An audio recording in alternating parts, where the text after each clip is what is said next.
허리케인 밀턴으로 300만 가구가 정전되고 사망자가 발생하는 등 피해가 속출하고 있습니다. 소설가 한강이 한국 작가 최초로 노벨상을 수상했습니다. 민주평통 뉴욕협의회가 주최한 통일기금 모금 골프대회가 9일 개최됐습니다. 연방사회보장국은 소설연금을 2.5% 인상한다고 발표했습니다. 이상으로 주요 뉴스 전해드렸습니다. 아름다운 제품에서부터 아름다운 사회를 만들기까지 키스는 뉴욕에서 시작하여 현재는 전 세계 12,000명의 직원들과 함께 끊임없이 도전하는 기업입니다. 사람을 생각하고 존중하는 기업. 키스는 한인들이 사회의 주인공이 될 수 있도록 든든한 버팀목이 되겠습니다. 글로벌 뷰티 기업 키스. 뉴뱅크와 함께 꿈의 집을 마련하세요. 빠른 승인, 맞춤형 서비스, 전문가 상담, 지역 전문성, 경쟁력 있는 이자율. 뉴뱅크가 주택 소유를 쉽고 간단하게 모든 단계에서 도움을 드립니다. 지금 바로 가까운 뉴뱅크 지점을 방문해서 홈모기지 대출 상품에 대해 문의하세요. 뉴뱅크 제공입니다. 시청자 여러분 안녕하십니까? 10월 10일 목요일 TKC 뉴스데스크 첫 소식입니다. 9일 밤 허리케인 밀턴이 플로리다에 상륙하면서 300만 가구가 정전되고 토네이도로 주민들이 사망하는 등 피해가 속출하고 있습니다. 미국 국립 허리케인 센터는 9일 오후 8시 30분 밀턴이 플로리다 서부 사라소타 카운티의 시에스타키 해안에 상륙했다고 밝혔습니다. 플로리다 중서부를 관통할 것으로 예상되는 밀턴은 카테고리 5에서 3으로 이틀 전보다는 등급이 낮아졌지만 최대 시속 120마일의 강풍을 동반하고 있어 홍수 등 큰 피해를 일으킬 것으로 예상됩니다. 정부 관계자에 따르면 허리케인 밀턴으로 인해 템파 지역에는 16인치 이상의 비가 내렸고 300만 곳 이상의 가정과 기업에 정전이 발생했습니다. 플로리다의 포트 피어스 세리프는 밀턴이 상륙하기 전 토네이도가 일면서 약 125채의 주택이 파괴돼 인명피해도 발생했다고 밝혔습니다. 소셜미디어에는 야구장 트로피카나 필드가 심하게 파손돼 도면 건물의 지붕 역할을 하는 천이 갈기갈기 찢겨진 영상이 공유되기도 했습니다. 론 디센티스 플로리다 주지사는 피해 발생에 대비해 주 방위군 9천여 명과 가스, 전기 등 주요 기반 시설 근로자 5만여 명, 휘발유 공급을 위한 유조차와 호위 순찰차 등을 대기시키거나 배치했다고 밝혔습니다. 다만 디센티스 주지사는 안타깝게도 사망자가 발생할 것이다.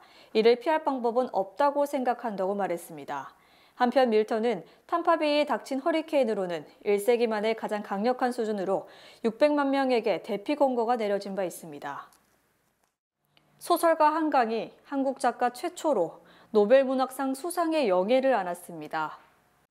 10일 스웨덴 왕립과학 한림원 노벨위원회는 2024년 노벨문학상 수상자에 국내 소설가인 한강을 호명했습니다. 5.18 광주 민주화운동, 제주 4.3 사건 등 역사적 트라우마를 직시하고 인간 삶의 연약함을 드러내는 강력한 시적 산문으로 국제적으로 강렬한 영향을 남겼다며 선정 이유를 밝혔습니다.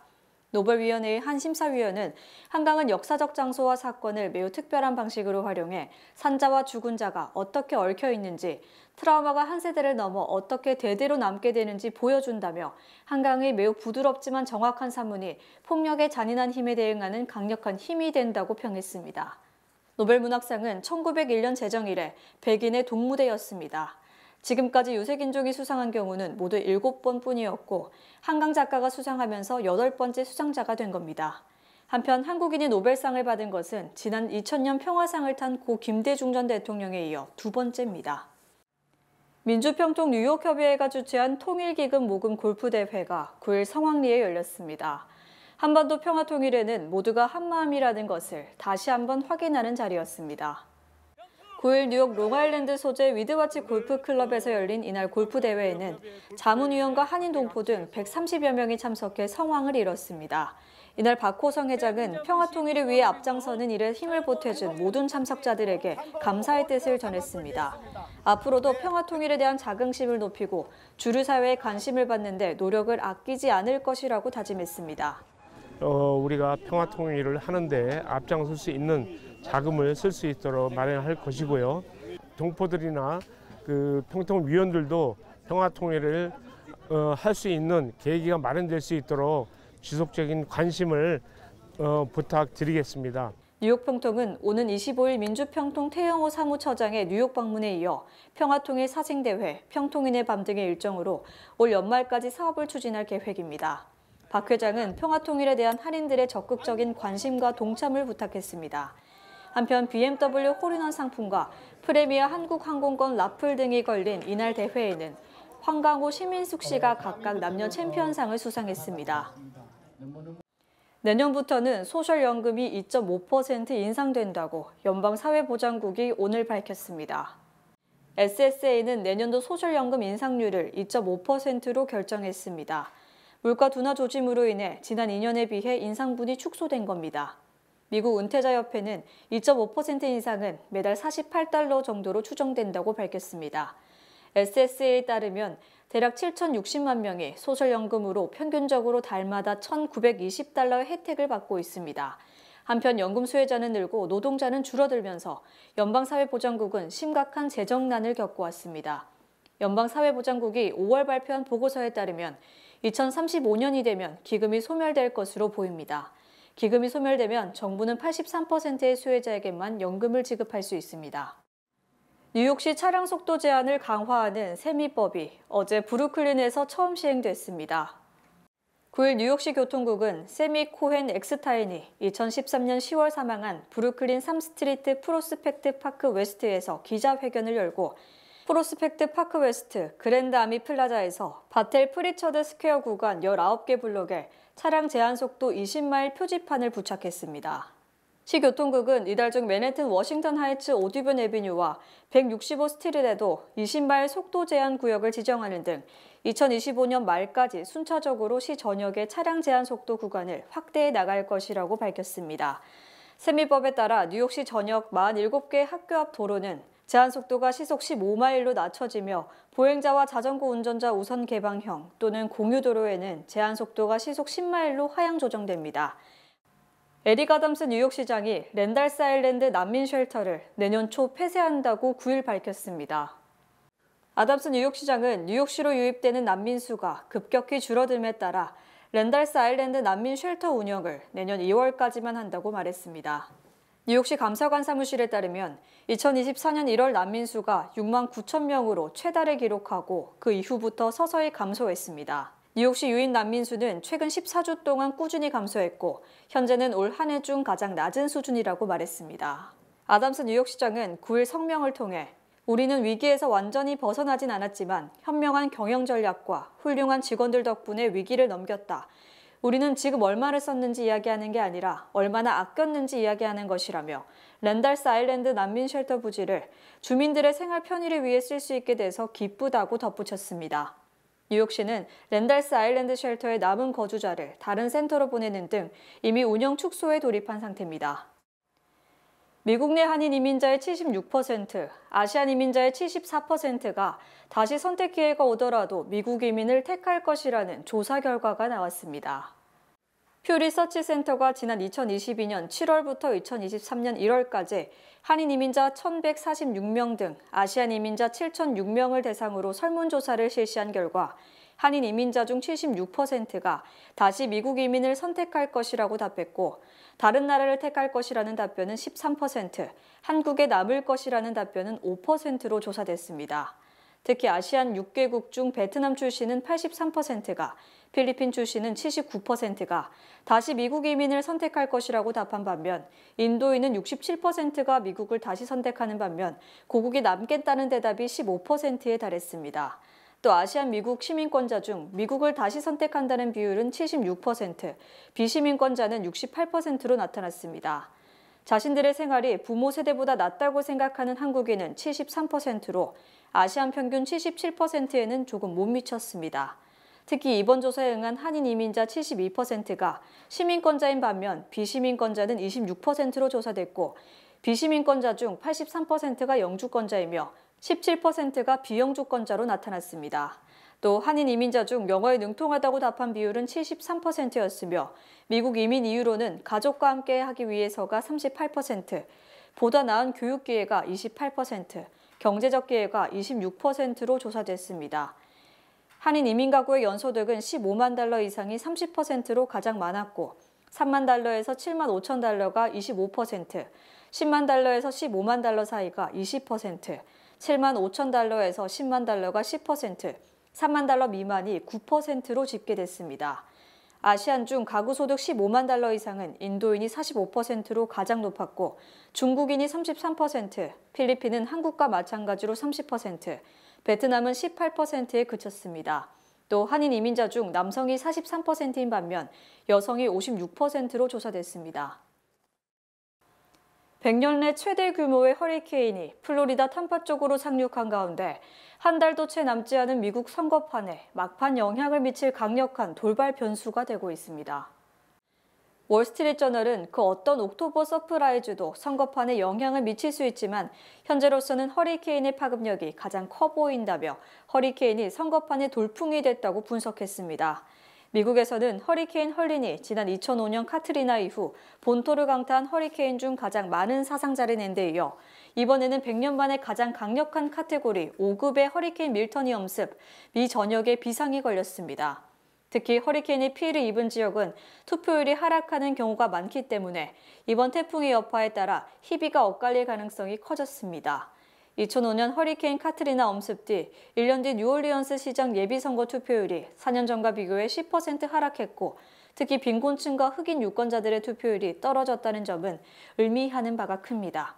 현재 허리케인 헐리는 경합주 중 트럼프가 다소 유리한 조지아주와 노스캐롤라이나 그리고 플로리다에 집중됐고 허리케인 밀턴 역시 플로리다 등에 큰 피해를 끼치고 있습니다. 워싱턴 포스트는 현재 트럼프가 조지아주에서 해리스보다 2%포인트, 노스캐롤라이나주에서 1% 미만으로 앞선 상황이어서 이번 허리케인에 의해 이들 지역 승패가 좌우될 것이 확실시됩니다. 즉, 허리케인 피해에 따른 이 지역의 민심 그리고 투표율이 얼마나 하락하느냐에 따라 백악관 입성 여부가 결정되고 일단 공화당이 다소 우세한 지역이므로 트럼프가 타격을 입을 가능성이 큽니다. 하지만 허리케인 복구 등이 제때 이뤄지지 않을 경우 유권자들은 현 집권층, 즉 해리스 측에 책임을 물을 것으로 예상돼 해리스로서도 적지 않은 리스크를 안고 있는 것으로 분석됩니다. 트럼프 전 대통령이 경합주 중 가장 많은 선거인단이 걸린 펜실베니아주를 다시 방문, 세일가스 개방 허용 등을 약속했습니다. 트럼프 전 대통령은 어제 바이든 대통령의 고향인 펜실베니아주 스크랜턴을 방문, 취임 첫날 나는 펜실베니아주 노동자들에게 세일가스 생산 방법은 프렉프렉, 드릴드릴을 외칠 것이라고 말했습니다. 트럼프 전 대통령은 펜실베니아주가 미국에서 세일가스가 가장 많이 매장된 주 중 한 곳이며 세일가스가 주 경제의 상당 부분을 차지한다는 점에서 세일가스 개발에 대한 적극적 지원을 약속한 겁니다. 세일가스 생산 방법인 수압파쇄법은 환경오염 가능성이 있기 때문에 해리스 부통령의 이에 대한 반대를 표명했다가 이 지역의 표심을 잡기 위해 다시 이를 허용한다고 밝히기도 했습니다. 트럼프 전 대통령은 해리스가 수압파쇄법을 허용한다고 밝힌 것을 믿을 수 없고 카말라가 당선되면 여러분의 생활비는 오르고 정전으로 전기는 꺼질 것이라고 주장했습니다. 트럼프 전 대통령은 재외국민 표심 공략을 위해 해외 거주 미국인에 대한 이중과세 폐지 방침을 발표했습니다.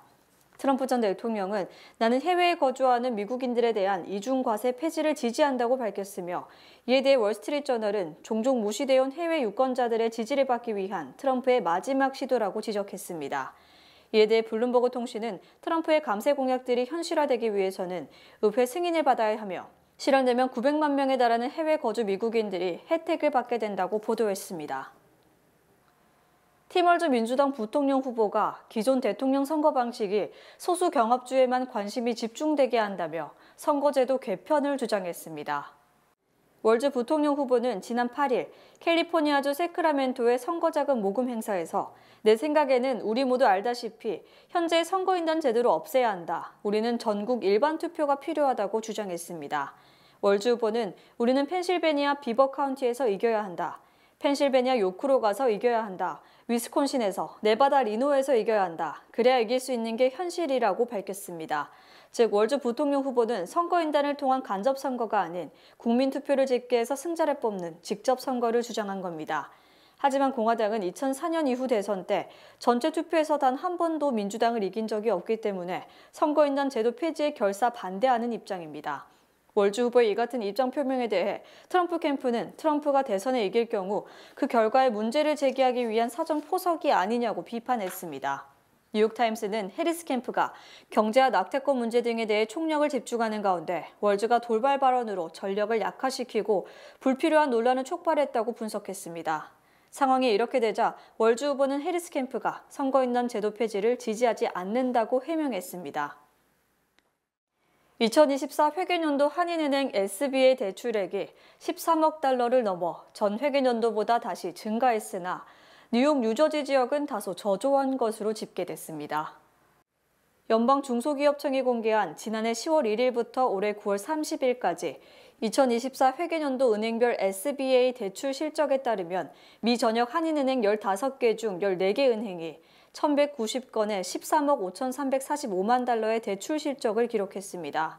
이는 지난 2023 회계연도 11억 달러보다 2억 달러 정도 늘어난 것이며 평균 대출액도 113만 7,353달러로 100만 달러를 훌쩍 넘어섰습니다. 한인은행 중 SBA론 실적 1위는 뱅크 오브 호프로 283건에 2억 4,539만 달러로 집계됐고 2위는 115건, 1억 8,026만 달러를 기록한 오픈뱅크, 3위는 161건, 1억 4,745만 달러를 기록한 한미은행으로 나타났습니다. 또 뉴욕 지역 한인은행 중 뉴밀레니엄뱅크가 42건에 4,244만 달러로 평균 대출액이 100만 달러에 달했고 뉴뱅크는 42건에 3,903만 달러로 100만 달러에 조금 못 미쳤습니다. 특히 뉴욕 지역 2개 은행의 평균 대출액은 미 전역 평균 113만 달러에 미치지 못했고 뉴욕에 본점을 둔 하나은행은 아예 SBA 대출을 한 건도 취급하지 않는 등 뉴욕 지역 한인 경제가 다른 지역보다 취약한 것으로 드러났습니다. 반면 조지아 지역 메트로시티는 50건에 약 1억 달러로 평균 대출액이 200만 달러에 육박했고 퍼스트 IC은행이 68건에 8,663만 달러, 프로미스원이 34건에 3,762만 달러에 달했습니다. 조지아은행 중 퍼스트 IC은행 1개의 대출액만 뉴욕 지역 2개 은행의 대출액보다 많아서 조지아 지역의 한인 경제가 확대 일로를 걷는 것으로 조사됐습니다. 연준이 지난달 B컷 결정 때 금리 인하 폭을 둘러싸고 막판까지 치열한 공방을 벌였으며 연내 추가 금리 인하는 최소화될 것으로 전망됩니다. 지난달 연방공개시장위원회 금리결정회의 때 12명의 위원 중 미셸 보먼 이사단 1명만 0.25% 인하를 주장하며 반대표를 던졌으나 실제 회의에서는 B컷에 반대한다는 의견을 발표한 이사들이 더 있었던 것으로 밝혀졌습니다. 연준이 어제 공개한 회의록에 따르면 일부 위원은 이번 회의에서 0.25% 인하를 선호한다고 말했으며 소수 다른 위원은 그런 결정을 지지할 수 있었음을 시사했다고 기록돼 있습니다. 즉 공개시장위원회 회원 19명 중 12명만이 투표권을 갖고 있지만 투표권이 없는 위원 중 일부는 0.25%포인트 인하를 선호했던 겁니다. 또 소수 위원들은 이번 회의에서 첫 인하의 폭보다 전반적인 통화정책 정상화 경로에 들어섰다는 점이 더 중요하다고 말했고 또 다른 위원은 지난 7월에 0.25%를 인하했어야 했다고 주장한 것으로 드러났습니다. 한편 최근 노동시장 강세로 다음 달 금리 동결설까지 나오고 있는 가운데 메리 데일리 샌프란시스코 연방준비은행 총재가 금리 인하가 계속되겠지만 연내에 한 번에 그칠 수 있다고 전망했습니다. 데일리 총재는 어제 보이시 주립대 토론회에서 내 생각으로는 올해 2차례 혹은 한 차례 더 금리를 인하할 것이라고 밝혀 2번 연속 내릴 것이라는 일반적 기대와는 다른 전망을 제기했습니다. 특히 노랜딩, 금리 동결설까지 나온 현실을 감안하면 데일리 총재의 발언은 이 같은 대세론을 반영한 것으로 풀이됩니다. 또 수잔 콜린스 보스턴 연은 총재는 지난달 B컷은 신중한 결정이었으며 추가로 금리를 낮출 때는 데이터를 보고 결정할 것이며 미리 정해진 경로를 따라 움직이지 않는다고 주장했습니다. 미주 최대 한인은행에서 이제 아시아계를 대표하는 은행으로 도약하는 희망을 설계하는 전문가들의 은행 Bankers, Experts, Neighbors 뱅크 오브 호프가 지원합니다. 주요 단신 전해드립니다. 유엔 식량농업기구는 9월 세계 식량 가격 지수가 124.4로 전달보다 3% 상승했다고 밝혔습니다. 품목별로 보면 설탕 가격 지수가 125.7로 10.4% 상승했습니다. 올해 노벨 화학상은 단백질의 구조와 기능을 예측하는 인공지능을 개발한 데이비드 베이커 미국 워싱턴대 교수, 데미스 허사비스 구글 딥마인드 최고 경영자, 존 점퍼 딥마인드 수석 연구원에게 수여됐습니다. 노벨 물리학상에 이어 화학상도 AI 연구자가 노벨상을 받게 됐습니다. 재미부동산협회가 오는 21일 가을 세미나를 개최합니다. 이번 세미나는 협회 회원들을 위한 행사로 온라인으로 진행됩니다. 편의점 서클 K를 운영하는 캐나다 유통업체 ACT가 편의점 세븐일레븐 운영사 일본 유통업체 세븐앤아이 홀딩스에게 인수 가격을 올려 다시 매입을 제안했습니다.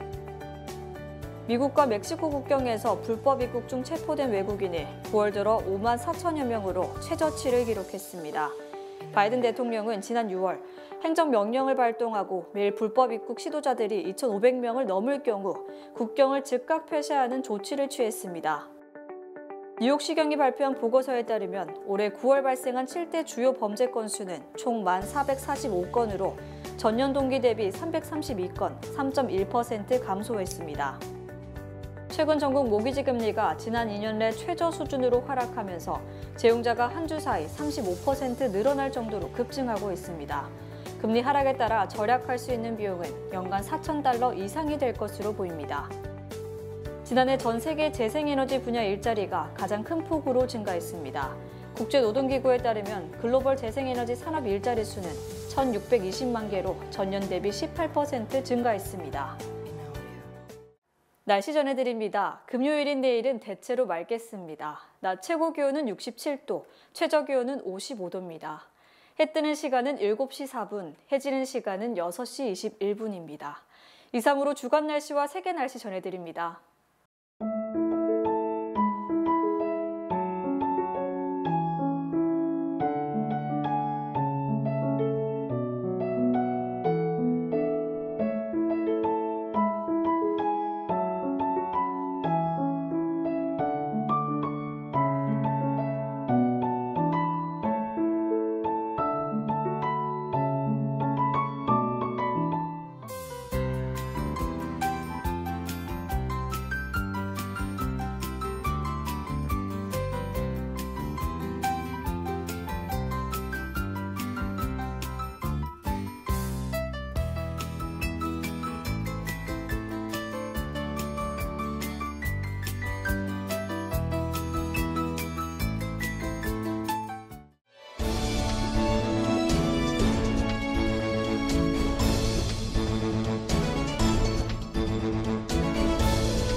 이상으로 10월 10일 목요일 TKC 뉴스데스크 여기서 마치겠습니다.